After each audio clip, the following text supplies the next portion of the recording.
reprend Bezrat Hashem sur la vigne de Noach, doucement. Alors, on commence maintenant à rentrer à l'intérieur des différents textes du Zohar que je vous ai rapportés, pour essayer de comprendre toujours finalement simplement ce fameux verset, quoi. Ça veut dire quoi? Que Vayesh minayain, Vaishkar Veidgal betoch aolo, qu'il a bu de cette vigne, il s'est, comme on a dit, il s'est enivré, il a été ivre et il s'est dévoilé dans sa tente à Olo. Et on avait commencé à parler la dernière fois du hé, mais on va y revenir. On a vu la dernière fois, juste pour resituer les idées, que évidemment ça avait un lien avec le fait qu'il avait voulu inspecter qu'est-ce qu'était ce Etzada Tovara, c'était quoi cet arbre de la connaissance du bien et du mal, qui ici en l'occurrence est une vigne, mais bon, une vigne comme on a vu, je rappelle sur le premier Zohar qu'on a vu que Adam Arishon, il a dit que de toutes les manières ça c'était une histoire. Donc c'est une histoire que la Torah elle a racontée, donc il y avait évidemment quelque chose d'autre derrière. Et je vais ramener des textes où effectivement le Zohar il dit que cette notion de descendre, comme on a dit la dernière fois dans l'annexe 2, que cette notion de descendre dans les profondeurs pour essayer de comprendre cette chose-là. Et on avait vu effectivement l'exemple, si vous vous rappelez, de Abraham. Et parce qu'à chaque fois, le Zohar, il ramène à chaque fois notre fameux verset. D'accord? Donc le Zohar, il ne va pas tout vous expliquer. C'est clair que non. Sinon, ça serait trop simple. Le Zohar, il veut vous faire comprendre. Donc, il veut vous inciter à la réflexion, ou il veut plutôt vous inciter à méditer sur quelque chose qu'il ne dit pas. D'accord?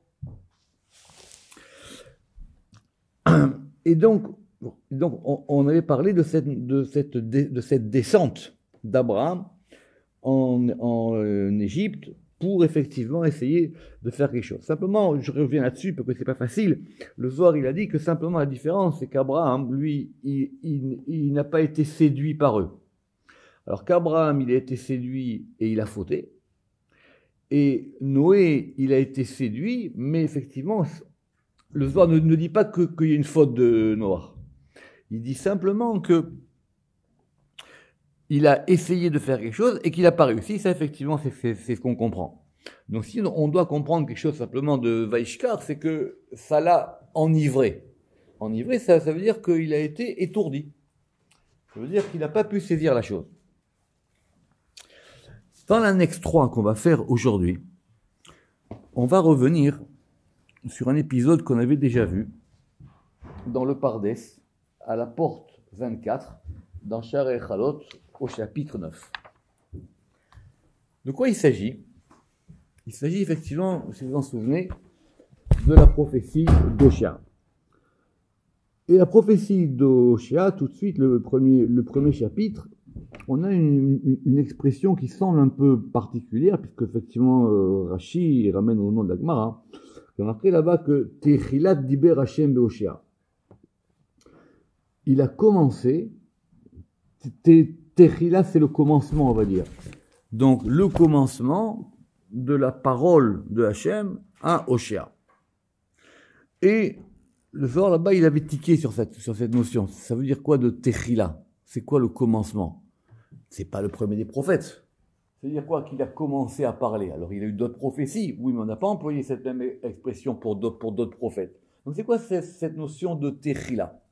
D'autant plus que s'il faut lire le verset en entier, j'espère que vous vous en souvenez, c'est dans Oshéa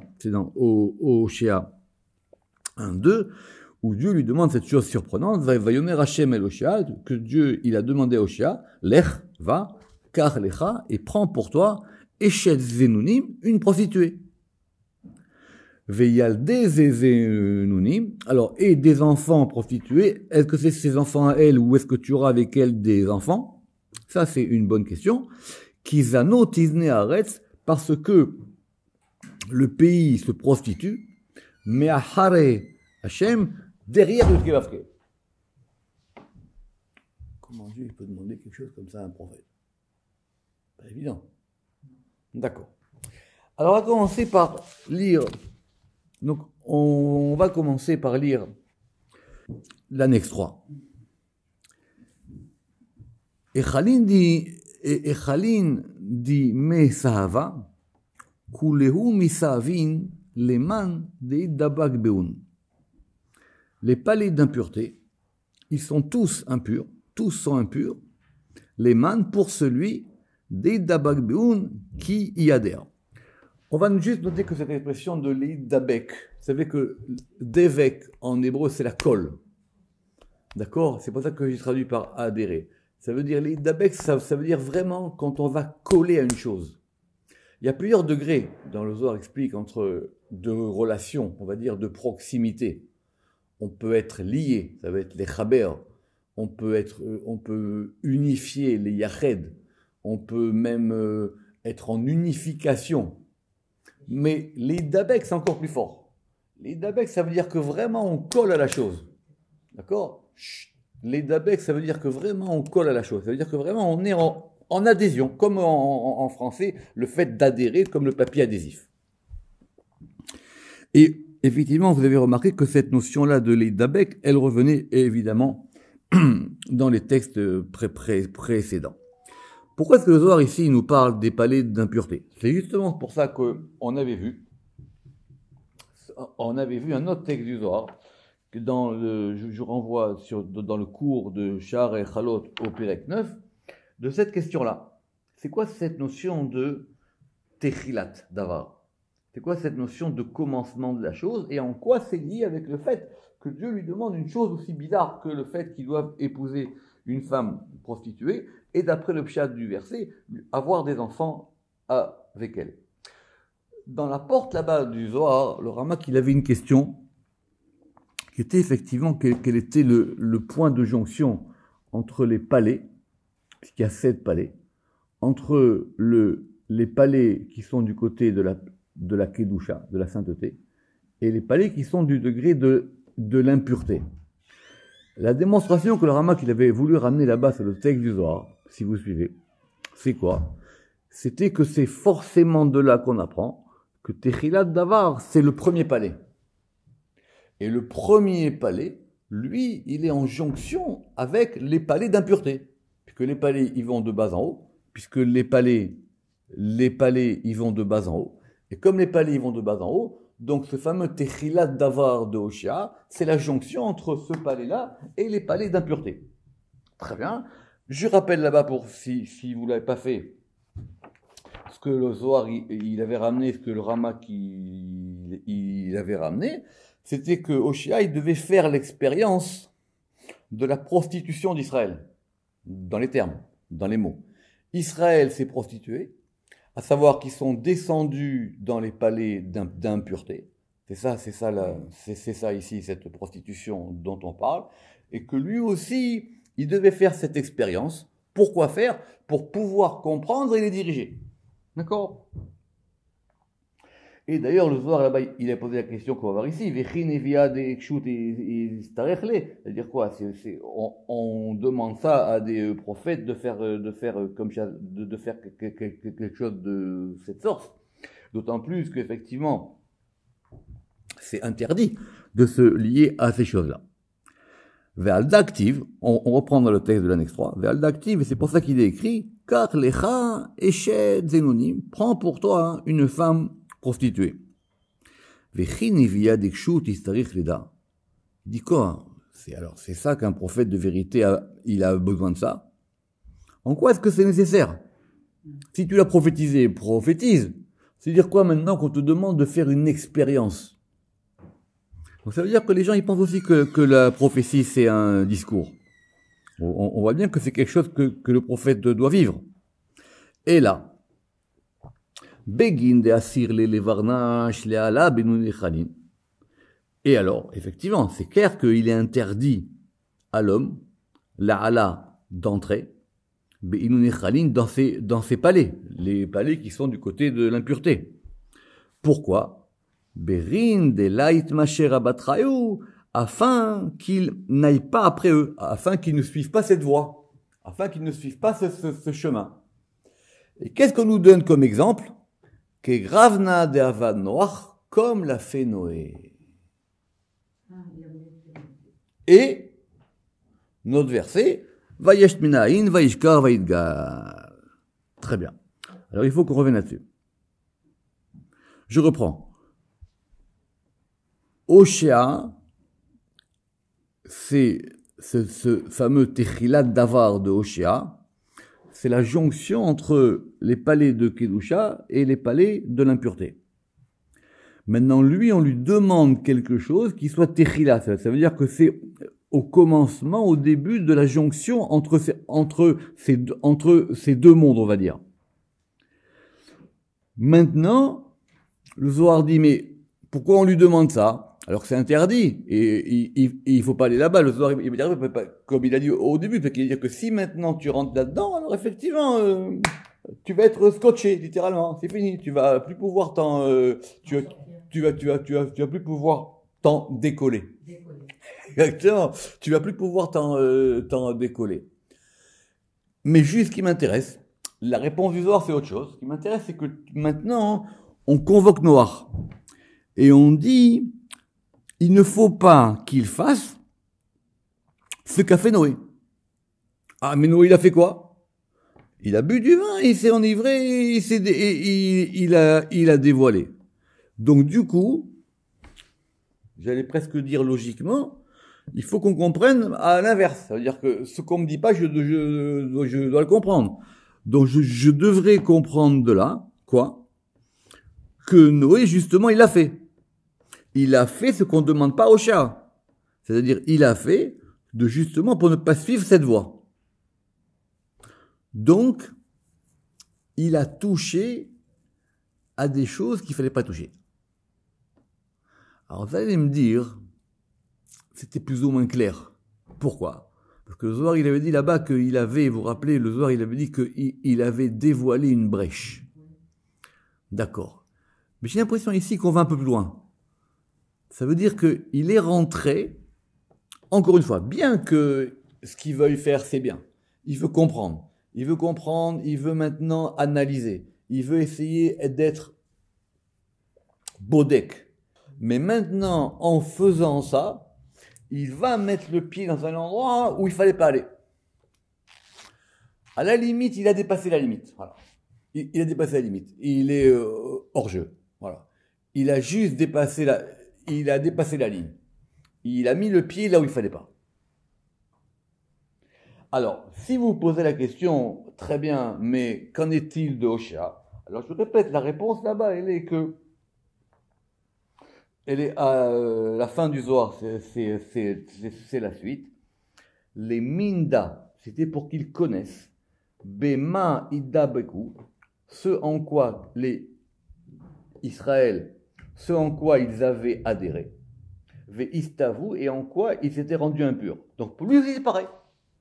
Lui aussi, on lui demande de faire ça pour qu'il puisse avoir une connaissance du degré dans lequel il s'était collé, puisque c'est toujours l'Eidabek, et dans lequel, oui évidemment, Israël, et dans lequel il s'était rendu impur.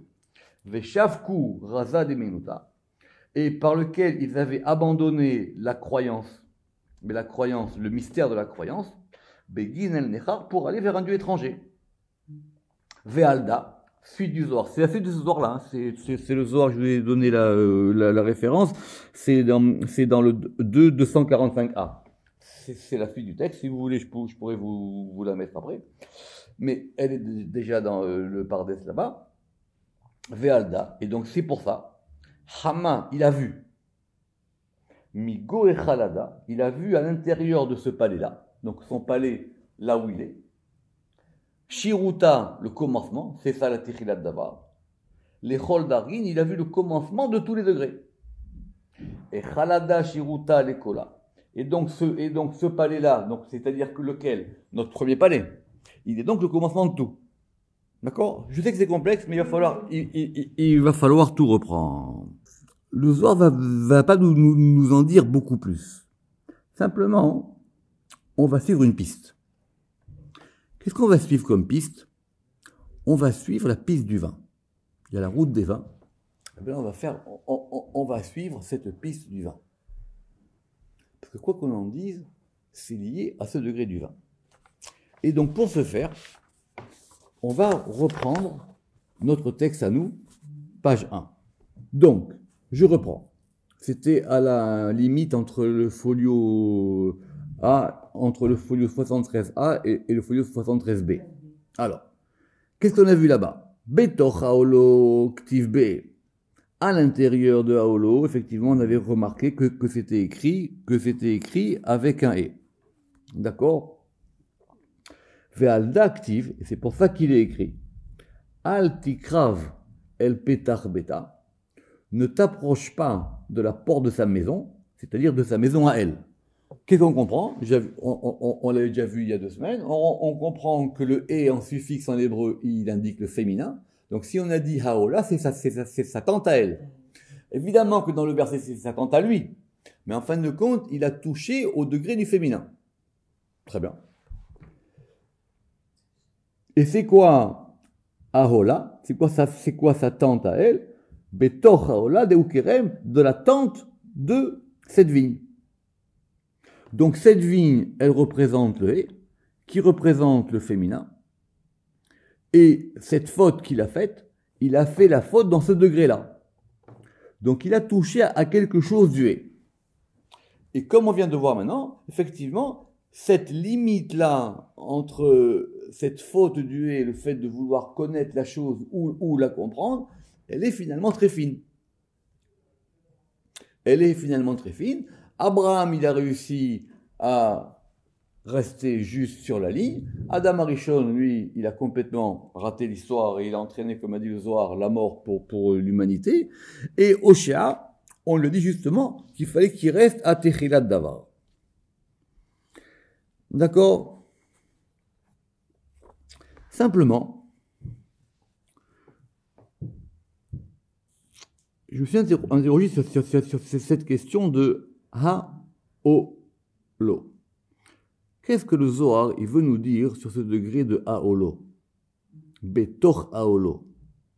Puisque c'est le seul indice qui nous reste dans le verset. Vayesh minayin, on a compris.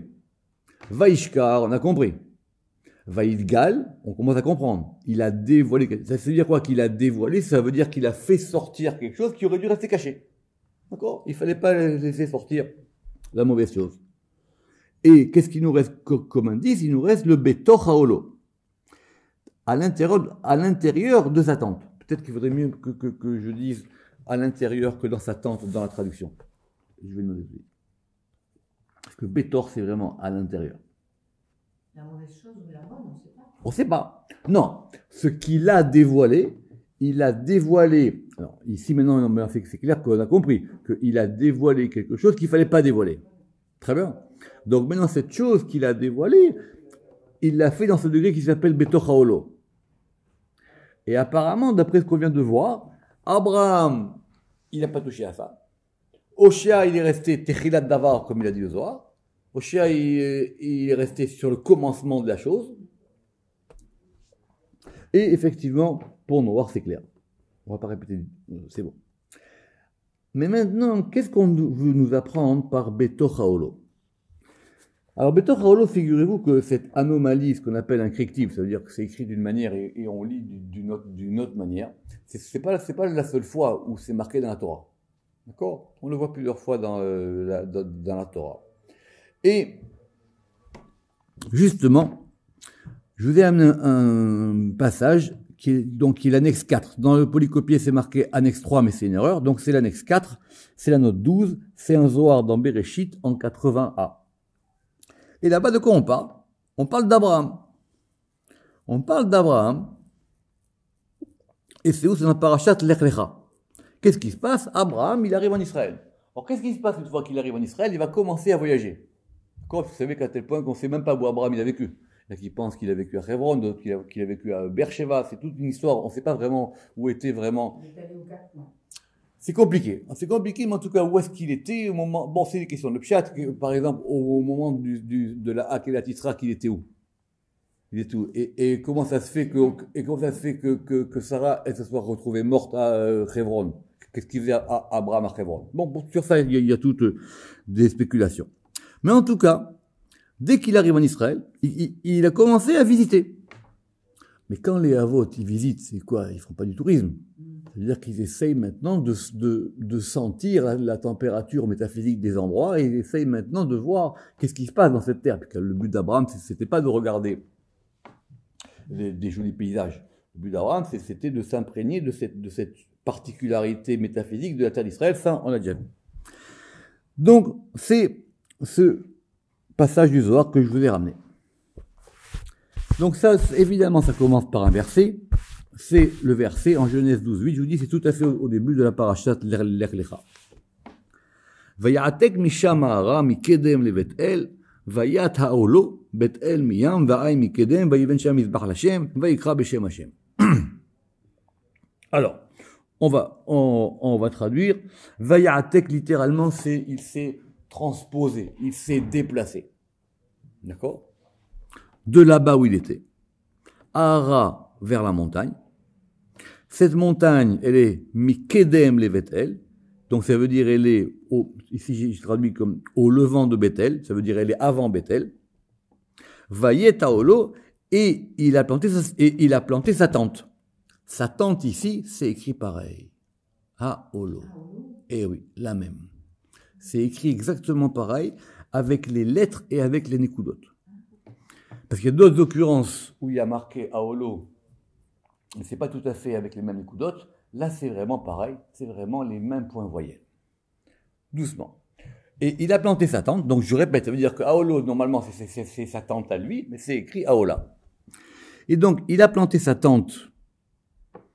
Vayet Haolo, Bet El Miyam, Ve'ay Mikedem. Alors, littéralement, c'est est-ce que il a planté sa tente à Bethel, ou est-ce qu'il a planté sa tente littéralement ici, c'est entre Bethel, puisque c'est pas très clair dans le verset, entre Bethel, Miyam, vers la mer, Ve'ay, c'est le nom d'un endroit, Mikedem, vers le levant, de ce côté-là, qui était vers l'est, Vayiven Sham Mizbeach l'Hashem, et il a construit là-bas un hôtel pour Hachem, Vayikra Beshem Hachem, et il a appelé au nom de Yudke Vavke. Évidemment, c'est un peu mystérieux tout ça. C'est-à-dire, qu'est-ce qu'il fait? Il va à droite, il va, pourquoi il va là-bas, pas là-bas. C'est l'objet du Zohar qu'il y a là-bas.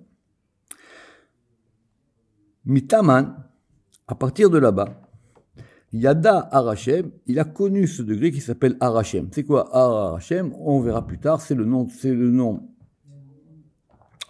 de la montagne de Hachem. A priori, ça serait le mont Moria. Vekuleu Dargin, et tous les degrés, des Nitiain Be'ayatar, qui sont plantés en ce lieu. Donc il a compris que dans ce lieu-là particulier, il y avait de nombreux degrés de Echalot, ou de Sphirot, ou métaphysique, et il a compris comment tous ces degrés étaient dans cet endroit précis. Et on en vient à notre question. Vayet Haolo Be'ektiv. Il a planté sa tente, c'est écrit avec un « et ». Exactement la même formule, d'ailleurs c'est comme ça que j'ai trouvé, exactement la même formule qu'à propos de Noé. Simplement nous, quand on nous l'a dit à propos de Noé, c'était pour nous dire quoi? C'était pour nous dire « Ah, voilà, il a fauté ». La preuve qu'il a fauté, c'est que là-bas c'est écrit avec un « et ». Mais qu'est-ce qu'on nous dit pour Abraham? Parish Perishou. Il a déployé le déploiement littéralement. Vekabil Malchou Shemaya, et il a reçu la royauté des cieux. Bekrulehu Dargin de Achidan Be, dans tous les degrés auxquels dans tous les degrés qu'il avait saisis. Dans tous les degrés, alors ici, c'est pas l'adhésion, c'est le fait de saisir comme on saisit une chose, avec la main. D'accord? Ochez. Je reprends.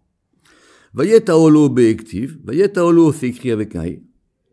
Ça veut dire quoi? Ça veut dire ici qu'il a déployé sa tente.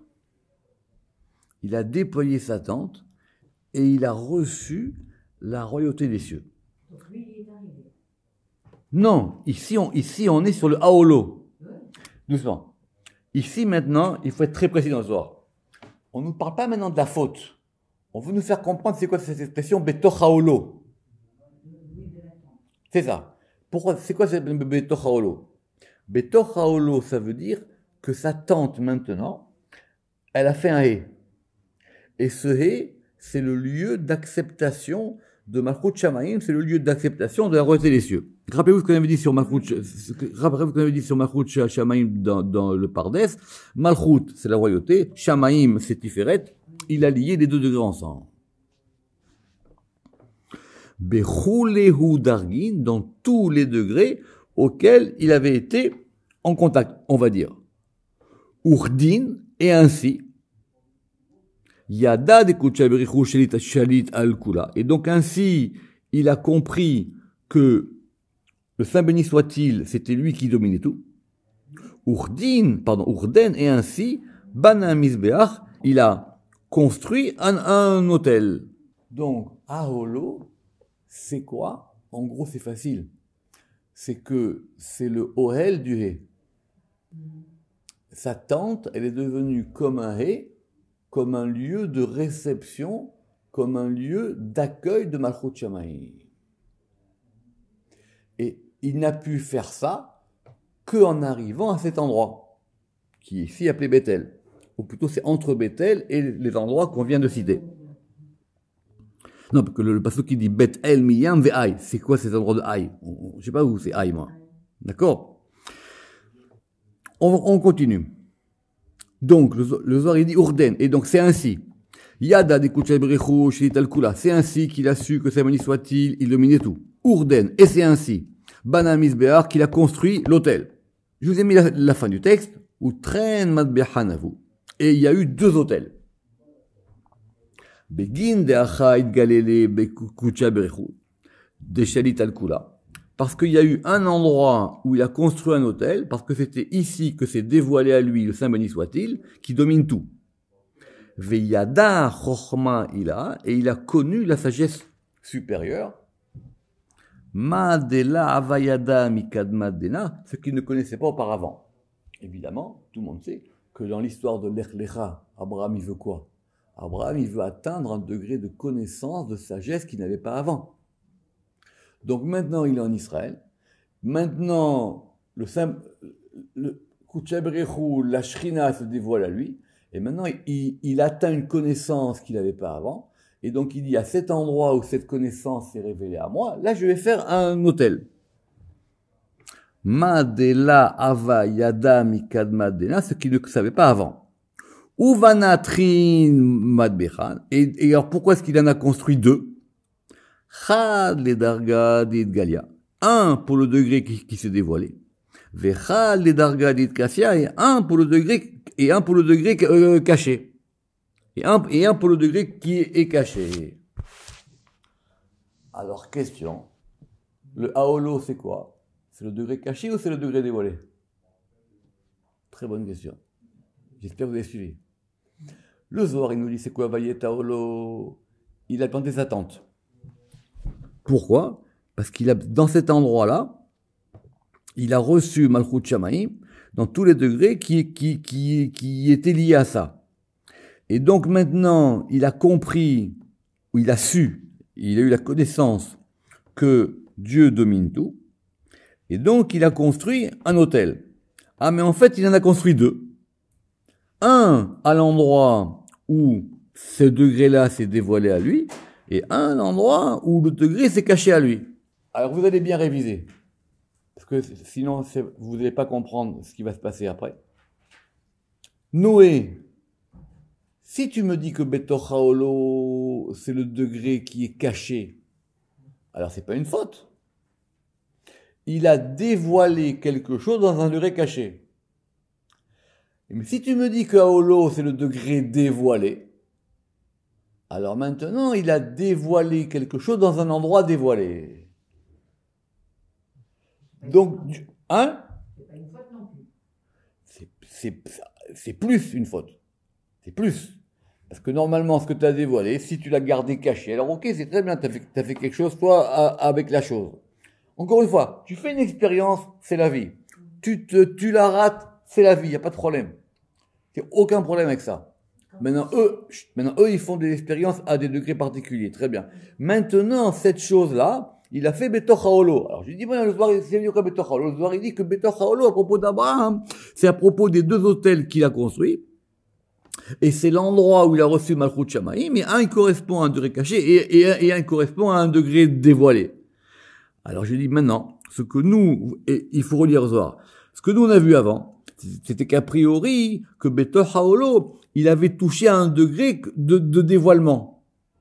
Et ce degré de dévoilement, il a, comme il a dit Zohar, il a ouvert une brèche. Enfin, c'est pas qu'il a ouvert une brèche. Il a, comment est-ce qu'on avait dit? Et ça, il a dévoilé la brèche. Il y avait une brèche, mais il l'a dévoilée. Il l'a pas ouverte, hein. C'est une différence entre ouvrir une brèche, parce que pour ouvrir une brèche, il faut faire quoi? Il faut percer, il faut creuser. Mais c'est pas lui qui a.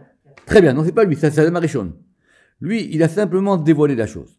De là, on va essayer de comprendre ce qui s'est passé dans cette histoire de Noach et du vin. Baruch Adonai Leolam, Amen ve Amen.